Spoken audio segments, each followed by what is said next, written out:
advantages and disadvantages of swine production. So pigs are known to be efficient feed converters. No, we know, or we can determine feed efficiency or feed conversion efficiency by determining the amount of body weight, or the body weight rather.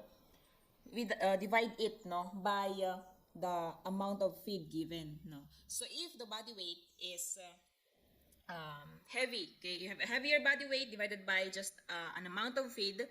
The higher the body weight and lower amount of feed, you have a good feed efficiency.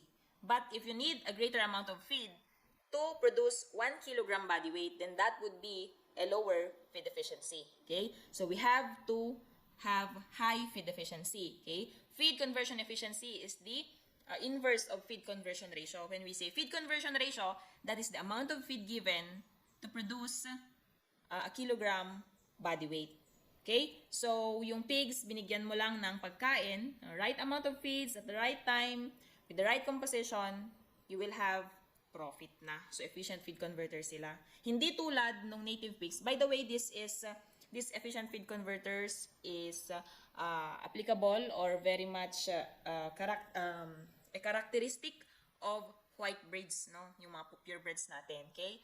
Sa native pigs, they are not very good efficient feed converters because kahit pakainin mo sila ng matagal na matagal, kahit pabinigyan mo sila ng madaming pagkain, matagal silang lumaki. Okay? So, another is prolific. Ibig sabihin, marami silang mga anak in just one farrowing. As compared to ruminants, yung ruminants nanganganak lang isang beses ang taon, most especially for in the case of cattle.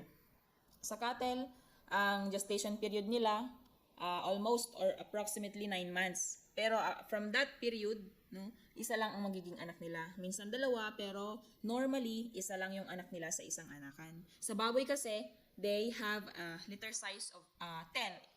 Yun yung average. So, maswerte ka na kung meron kang 12 na piglets sa isang anakan. Okay? So, prolific sila. Marami silang mga anak. And then, small investment versus large ruminants. Sa large ruminants kasi, kailangan mo ng malawak-lawak na pasture area. Kailangan mo ng madaming grasses. Siyempre, grasses yung usually na kinakain nila. Although, we give them a portion of concentrates. No? So, yung small investment na tinutukay dito, this is very applicable sa growing finishing enterprise. Kasi ang kailangan mo lang sa production system na yon, pagkain, tapos maglilinis ka lang ng kulungan saglit, yun na yun, small investment. Okay? Hindi ka masyadong nangangailangan ng malawak na lupain para magkaroon or mag-alaga ng baboy. Okay? So, salvage values are high. Ano ang ibig sabihin nito? Ibig sabihin nito, kahit hindi na nanganganak yung baboy, kahit matanda na yung baboy, kahit konti na lang yung ipinapanganak ng baboy, pwede mo pa rin siyang ibenta. Ibig sabihin, may profit ka pa rin. Bakit? Siyempre, ginamit mo yung inahin, no? Ng ilang taon. Then, after how many years, konti lang, na lang yung magiging anak niya, ibebenta mo, dahil magagamit pa yung sow na yon. Pwede siyang gawing chicharon or for lard production. Okay? So, pwede siyang gawing paggawa, no? Nung lard, ang lard pala yon yung tawag sa mantika ng baboy, fat ng baboy. Okay? So, high dressing percentage, this is primarily because pigs or swine are monogastric animals. Ibig sabihin, simple type lang yung stomach nila. Okay? As compared to ruminants which have a compound type of stomach. So, meron 4 na compartments yung stomach nila. So, ibig sabihin, kapag maraming compartments ang stomach nila, marami din yung matatanggal during slaughtering. Okay? Yung high dressing percentage kasi, nakukuha yan by dividing, no, the weight of the animal after slaughter by that of the total weight or yung weight ng animal before slaughter. So, yun yung dressing percentage. And when you slaughter or dress a pig, okay, tinatanggal mo yung internal organs nila, yung digestive system, okay? Yun yung natitira. Ang natitira na lang yung carcass, okay? Kapag winay mo daw yun, mataas pa rin yung weight ng carcass, okay?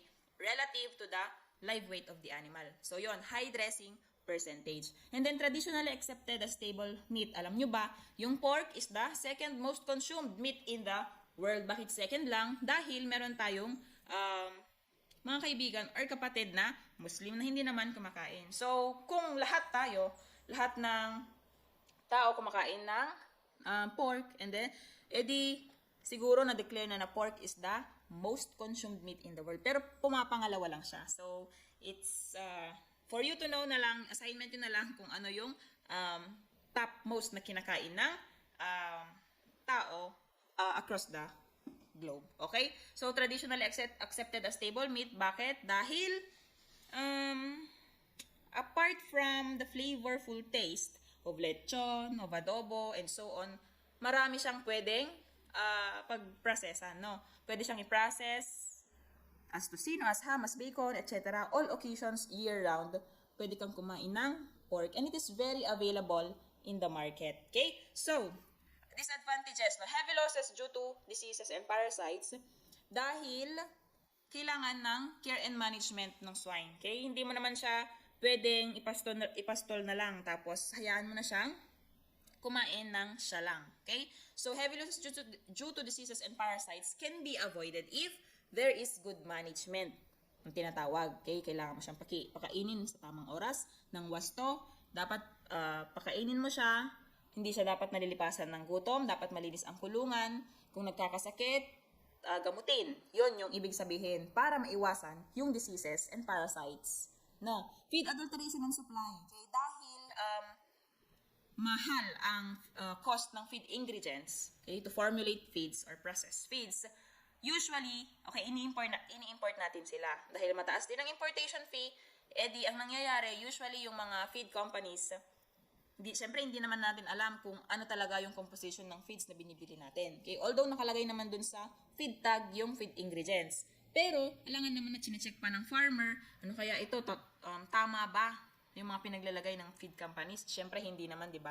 So, feed adulteration and supply, there were studies, no, conducted by various researchers na meron talagang nangyayaring feed adulteration. So, ibig sabihin, kunwari, ang dapat na ilagay ay ganitong amount of rice bran or copra meal or fish meal or soybean meal, binabawas, may mga part na binabawasan nila yung amount or quantity ng feed ingredient na yon. Pwedeng pinapalitan nila ng substitute, although hindi nila dinedeclare doon sa feed tag. Okay? So, feed supply is also a factor.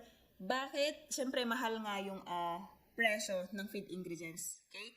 So, tumataas din yung presyo ng feed supply, which affects now your profit as a pig raiser. And then, fluctuating prices, no?